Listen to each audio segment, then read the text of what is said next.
Evet, şimdi ne yapıyoruz?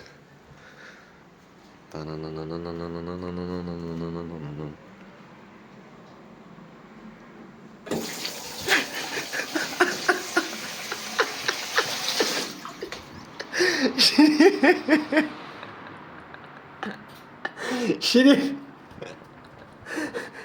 Al oraya bak geri zekalı.